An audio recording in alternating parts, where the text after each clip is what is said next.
Na začátku je každý projekt čistý list. A tady máme biznis, který má nápad, jak klientům poskytnout nové produkty a služby. Přichází analytici, zpracují požadavky a začnou popisovat procesy, use casey, specifikace a máme tu první dokumenty. Business dokumenty okomentuje, zreviduje a nakonec odsouhlasí a analytická dokumentace je na světě.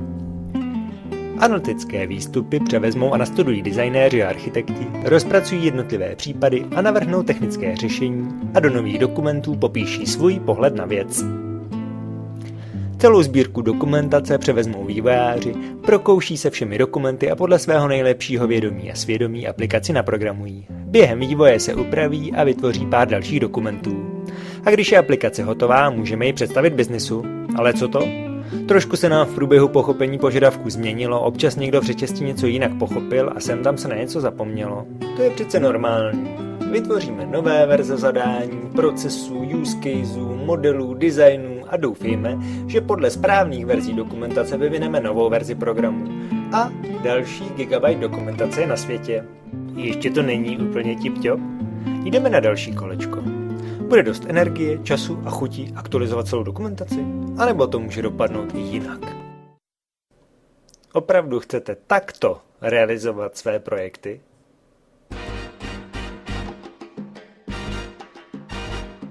Modelem řízený vývoj na softwarové lince je jiný.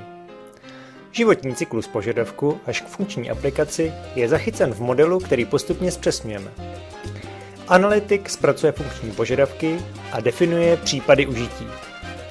Začíná od uživatelské zkušenosti a tak prvním výstupem je model prototypu aplikace, díky kterému dosáhneme hned v první fázi projektu nejlepšího vzájemného pochopení mezi biznisem a IT.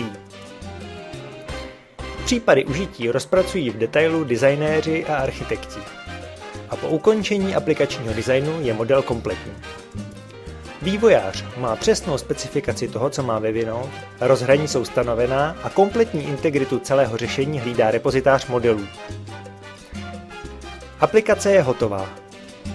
Případné změny, které vyplynou z potřeb biznisu, je možné dělat v libovolné fázi procesu vývoje. Dokumentace bude vždy aktuální, protože systém nevzniká podle dokumentace, ale dokumentace se generuje z modelu aplikace.